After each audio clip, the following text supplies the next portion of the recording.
What's up, dedicated Dragon Ball denizens? I'm Ryan, and we're here for another episode of the Hawks Dragon Ball Nest. I'm excited this time to show my updated list of the regionals cooler, where I did place at a top 32 after starting off 4-0.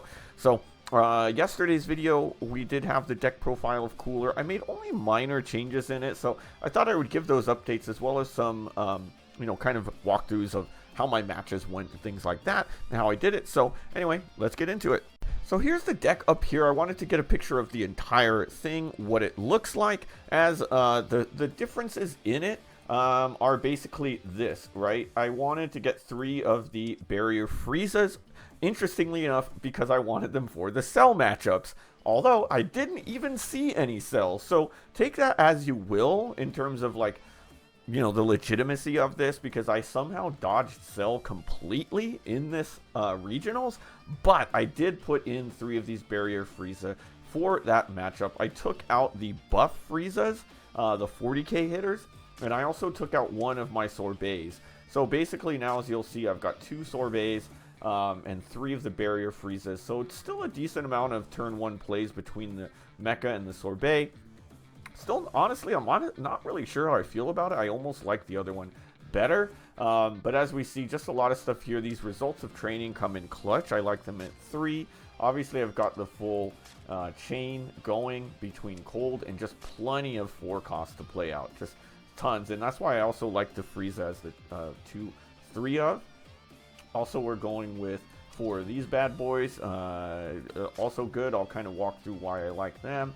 And I mean, that's that. So let's go through a little bit one by one. Okay, now Mecha Frieza is one to think about, as the 1 cost is not an ideal turn 1 all the time, depending on who we are playing. So certain matchups, for example, Omega Shenron and against Piccolo, or really any greens, you can play Mecha Frieza turn 1 and legitimately just leave him out there. He's not going to get bottom decked or KO'd for the most part, unless people are playing some weird things in their list. But, obviously against Omega, they're wanting to get those Shadow Dragons and Vegetas out, so he can safely sit there for 2 turns against, and hopefully turn 3 you're Awakening. So basically that's a good one there to play turn 1. And why I really like him. And then turn 2, my favorite play is really the Frieza, especially against those same decks. In any deck where you think that you could keep this guy on board, if you put him out there, you do not attack, because by then your opponent is attacking into you, and you have this guy out here, and he's a when attacking take a life. So ideally what we're going to do then is you're going to play Mecha Frieza turn 1, unless you play Sorbet. Then you can play Frieza turn 2, and usually by turn 3 you are going to be at 6 life. So then we're able to play out this 3 cost cooler turn 3, take a life, get you down to 5, then attack with your 2 cost Frieza, take that life, get down to 4, and now guess what? We're on turn 3 and we already have a reason to use our leader skill. So it really helps us put pressure on our opponent. Already start that turn 3 where we're attacking twice with this guy. We can even rest him. Sometimes they're going to want to, defend with cards on board. So this is going to basically rest whatever their defense is. If they've been self-awakening, it comes back to bite them. Sometimes if they don't, you may want to be a little bit careful. You may want to leave them at 5 life rather than get them at 4 and with that second attack. But at the very least, if you want to start cycling cards, you're able to do so because you discard 1 from hand, switch your 2 cost Frieza to active mode, and you draw a card back. So I think it's important to cycle through, unless you just have all your pieces. Maybe you don't, but for the most part, that's my ideal play. Now then, from there, obviously, turn 4, we want to already start with our King Colds. Really, your most ideal play is this cooler. If you have that 3 cost sticking on board, you're basically net positive 2 cards per turn with 2 attacks from this guy. If you keep the 3 cost Frieza, you're discarding a card from hand, restanding, getting that card back, and then attacking a second time, and you're able to basically draw. He also rests the card on play, so it really helps with with defense as well. I'm usually resting those cantrips or whatever defense my opponent has, so that I could just whittle them down as quickly as possible. And really, I'm not whittling, like I'm slashing through their defenses with this deck. This one's a really good one on defense because you can just discard your whatever card you want, and your opponent oftentimes just doesn't expect it. They're thinking about this and that, and seeing that you have 0 standing energy. A lot of people forget completely that Cooler can restand in energy. They've read multiple people I played against after this were like, "Can I read your leader?" They forgot that he even did that. A lot of people also, like, I had the element of surprise. They had no clue what the heck this guy did either. They're like, "What is going on here?" So I mean, that's kind of in general what the profile is looking like. Obviously the Mecha Frieza's on there as well. So let's get into how the matches went one by one. Match 1, I went up against a Shenron. So the Shenron was an interesting match. It's one that I do feel Cooler is favored in online. Once I kind of figured out the main thing is to take out their Bulmas, which I mentioned, right? You want to really make sure that these Bulmas don't stay on board. So as much as I want to aggro, my focus is making sure, even if I have to use a crit hit on it, to go after that. But luckily I was able to mostly get in some hits. I went with the Friezas or cantrips. I think I even drew a Sorbet and threw that on board and went after it. I think maybe he defended once, but no matter what, I'm really focusing on getting rid of the of those, and even if that means that 2-cost Frieza actually swinging, because I know that I'm probably not awakening turn 3, but maybe. So I was able to do that. Obviously we've got these guys that he does want to attack with to place, so I think I was able to get myself awakened quickly still. He did summon, I think it was turn 2, he was able to get Shenron out, where he did obviously throw out this 5-cost, didn't have the 7-cost in drop, even if he wanted to use it, which I think he may have. Actually, no, he awakened turn 3 because I already have my 3-cost Cooler on board. So I was hoping this guy would be the one to go with, which it was. And he just couldn't deal with my board. Just could not deal with my board. So that's kind of how that one went. I think I took him down from 4 to 0 in a single turn. Match 2, I went up against a Janemba, and to be honest, I don't remember a ton of details about this match. I think it was a pretty good match and rather close, but we both awakened really quickly. I think by turn 3 we were both awakened and going, and we were both building a board. He kind of went around a lot of Zangia and used that Zangia to increase his hand size to really try to keep up with my aggro, because obviously he can't put as many bodies down as I did. So we were both really building boards. I don't remember even 100% of like who he was throwing down after the Zangia. I know that he got a Janemba out there, unrested some energy. He did a lot of stuff to like try to block me, and rather than kind of KOing my guys, I do remember there was some hyper beams, I'm pretty sure, to not switch to active mode, continue drawing and things like that. But at the end of the day, I was just really quicker. He just couldn't keep up. I think this one was over turn 5. All of my first 4 matches, my first 3, because that 4, the Piccolo went a little bit longer, but those first 3 were over within on that turn 5. Now, match 3 was against Broly BR. So this is a classic matchup of tall versus wide. But Broly loses a life every turn, so it actually really works to my advantage when I'm awakening turn 3, and he's already at 4 life. That means that I'm just going. So I had already gotten him pretty far down there to where he wasn't in a good position. He went down to 2 life, did his chain, and played out this guy over here to get back to 3, but didn't KO anyone on my board. I just thought, well, if he's playing this one out, I'm just going to defend. I actually think I found all 4 supers, so that really helped me in that matchup, to where I was just defending. I was able to keep my 3-cost on board because this guy doesn't KO. He just went back up to 3 life. But then the next turn, I'm playing out my full chain, and I had so much pressure that he had to use his instance, which I didn't put in here, I'll just show Planet Vamp, but I just made a Broly deck just to show some of the cards. So he did get his Planet Vamp out. So he had these 2 instants and got from 4 down to 2 charge, meaning that he charged back up to 3, but he could not play any new chains. So he basically, he had his 8 cost on board because I didn't take it out. He could have taken out my entire board, but he's now at 1 life. And I just had enough cards in hand to get that whole chain out again. So he couldn't do anything. He couldn't find his 2-cost Chili. What is it? Is it this one here? Yeah, so that 2 cost, he just couldn't find it, and really couldn't provide any pressure to me the next turn, and just scooped up, and that was that. So that was it was an interesting match. I was definitely in my advantage in terms of what each of us had in hand, but yeah, that one was over as well. And now match 4, I come in at 3-0 against Piccolo Superhero. This was my last win of the day, unfortunately, to go 4-0. But really, there was early focus on ramping. Obviously, with Orange Piccolo, basically up until about turn 5, they're just really ramping. I mean, obviously, and from what I remember, he pretty much had everything. I mean, we saw this guy turn 3. I saw the other 2 costs, which I didn't put in here, turn 4. I don't know if he played this one turn 4. I think he may have popped marker and done something like this guy.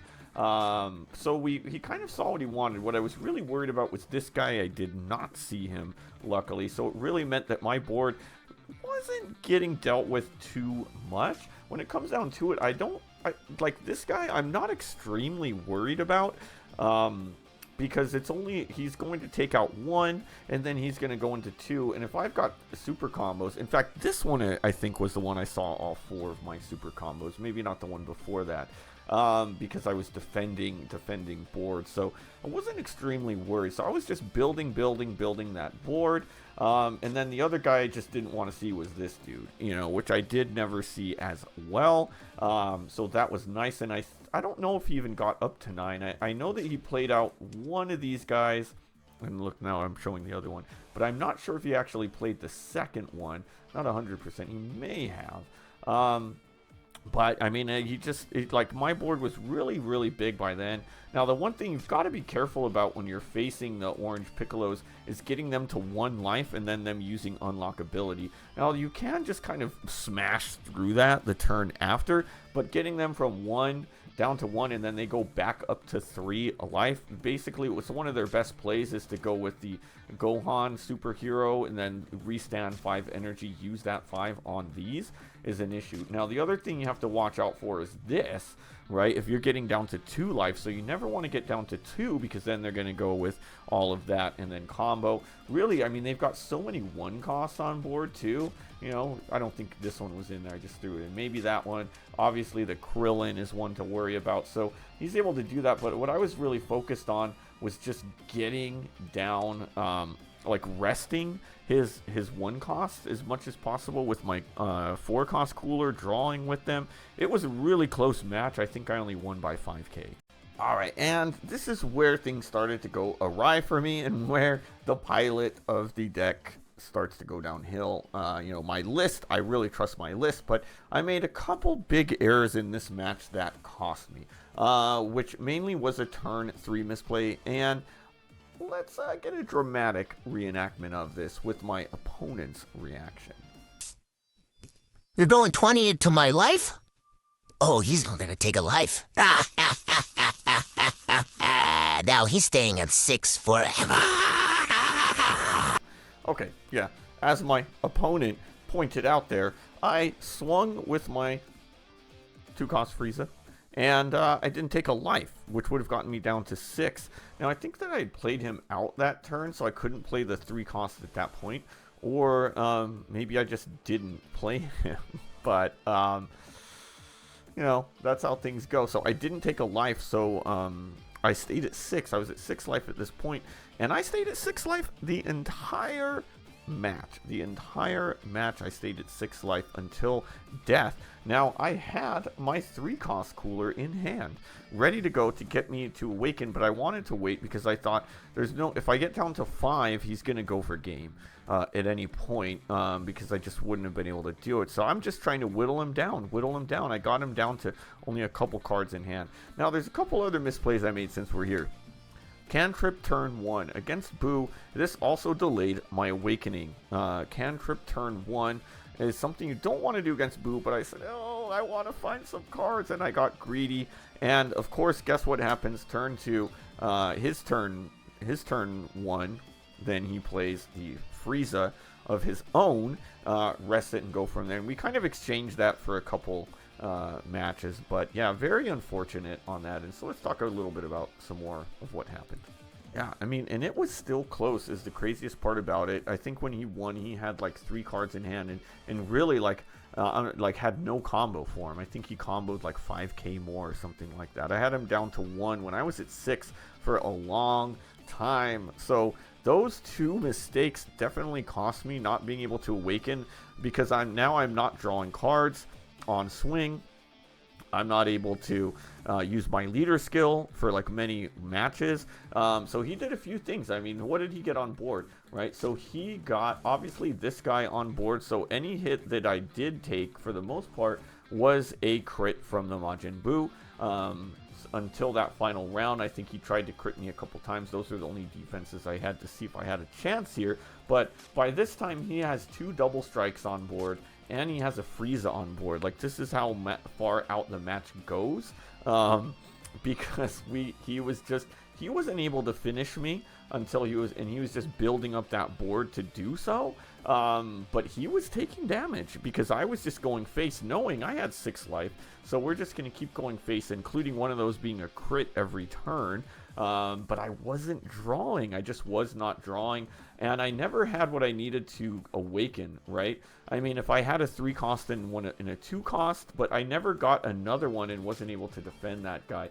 The one thing on his end, he didn't find his 4 cost until the last turn where he KO'd me, right? So that's kind of, you can say that maybe the match would have ended sooner had he found that guy sooner, but maybe not, because maybe he doesn't finish me, I awaken, and now I'm able to get multiple swings on him rather than, right? What else did I see here? I mean, that's pretty much what we saw for the most part there. I didn't see this guy, so that's that. Match 6 was Green Vegeta. Fresh off my first loss, I thought, oh man, actually Green Vegeta is one of those few decks I don't match up well against with Cooler. We both are obviously aggro versus aggro, and if it was maybe my list, I may have had a chance because I think I could out-aggro him. However, he played with a very draw-focused list, so he had the Son Goku Cantrip, I believe he had the Gohan, and obviously the Nappas as well in there. Now, one interesting thing that he had that actually really paid off against me, and he told me after the match he thought it would, was that he was running these 3-cost Nappas, which have fallen out of favor with me. However, his turn 3, I don't know if it was turn 3 or not, but I believe turn 3, maybe even turn 2, he popped his marker, but he played out 1 Nappa. And now, as a 30k body, now I kind of have no choice because my guys aren't swinging into him. We are not swinging into this guy, so he's got 30k, which means that now that's 2 cards in hand when he attacks me, so it really helps him get me down quickly. So he not only played 1, he played 2 of these guys, because then what he did, so that was his turn 2, if I remember right, or maybe turn 1, turn 3, but he actually went ahead and played the Moon Vegeta. Oh, I don't even have him in this one. In this list. Where's the? Let me go to another one so we can see, right? He played the Moon Vegeta out on me, right? This guy. Instead of playing out the moon like that. Yeah, so his turn 2, I think he popped marker, threw out the Nappa, ramped back up, right? And then he played this Moon Vegeta. He hit on that. I don't think, if he wouldn't have hit, I think the match would have been mine at that point. So I think my biggest mistake then was what I did was he played that guy. He was already awakened by this time because I was aggroing him hard.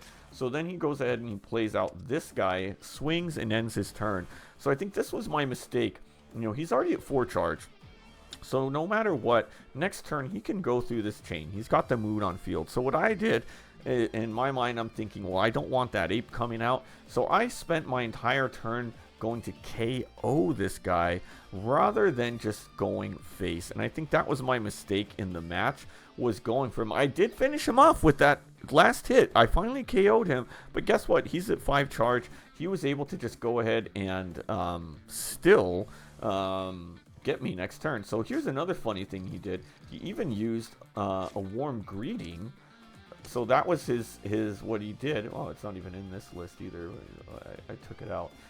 That's so funny. Anyway, whatever. We'll just show the instant. So he used a warm green, but he didn't put one of my guys to charge so that I wouldn't have extra. He just wanted the freaking draw. He just wanted the draw with it. Where is he? Where's Vegeta? Maybe he's here.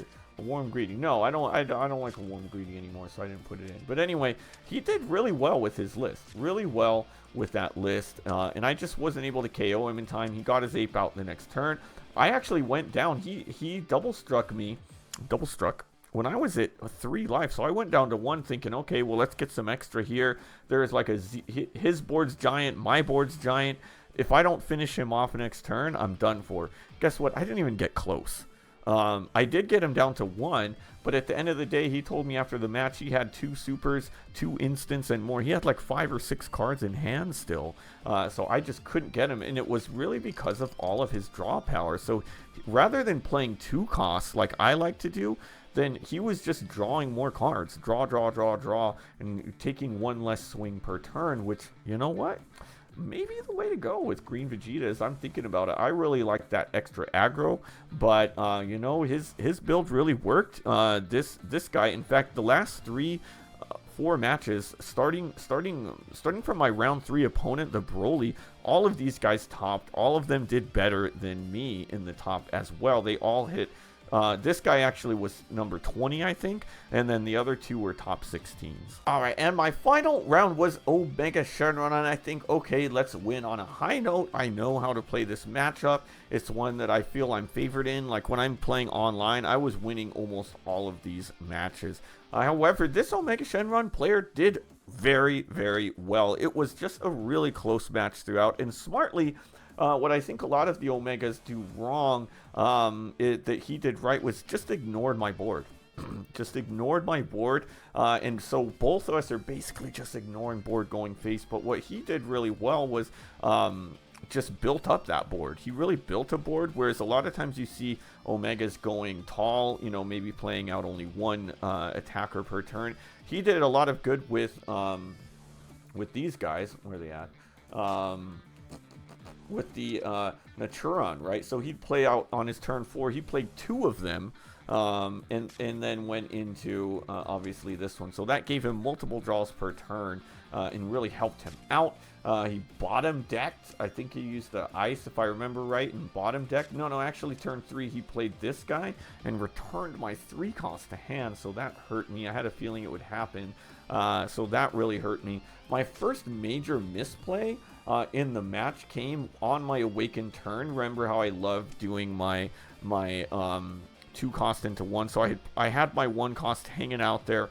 I had my freaking 2 cost Frieza on board, like perfect, just what I want. So in my mind, I'm thinking I had just awakened. I swung once to awaken. He didn't defend. And, you know, he wanted to get down to 6. So then my next turn, I awaken. I flip and I go, oh, well, you know, my Frieza, my 1 cost, I want to see what I draw and then use it. So I hadn't switched him to rest mode and search. Well, I get Whirlwind Spin. There goes one of my cards in hand. And interestingly, as I think about it too, the next round I didn't have my 4 cost King Cold, and I may have searched him because I know that I got it the turn after. So I think if I would have been able to search that, I would have put more pressure, and in the end, maybe it would have made a difference, maybe not. So that was another big misplay that I made in the game. By the end, he's got a couple of these Omegas on board. But I go, you know what? We are going to go all in with 90k because there's no way he's not at 1. So let's get another dramatic reenactment with my opponent's reaction when I went for game 90k combo.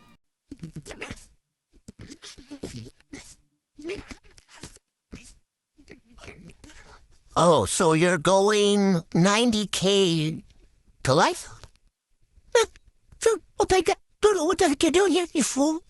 So as we see, another big misplay to get it. The pilot issues came back to me after a really perfect first 4 matches. I had some major misplays to end my final 3, but I was still able to bubble in to a top 32 finish with the deck. And look at this. I mean, the guy, I don't know if I mentioned, but that Boo that I played and had that big misplay against won it all. And one thing I'll mention too is the next round after he beat me, I'm picking up my cards that I threw everywhere. The next one, his next match was against a Jiren.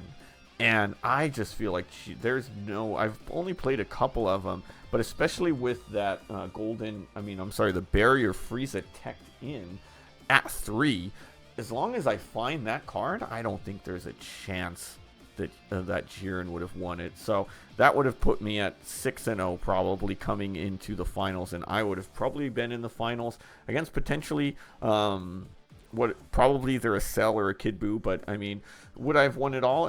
In fact, I may have gone up against the Yellow Vegeta in finals, and I think that I'm favored in that match as well online. Those Yellow Vegetas just can't keep up with me. The 5-cost card, the 5-cost attack blocker doesn't do a lot for me. What I do to dodge that is just go around it, attack with my 5-cost first, and then I just maybe won't play the second one, or maybe I will still play another one out, and he'll just attack later on. So I think the crazy part is I had a chance at winning it all. I think maybe a better pilot does. Obviously, we have the caveat of I only saw one Boo.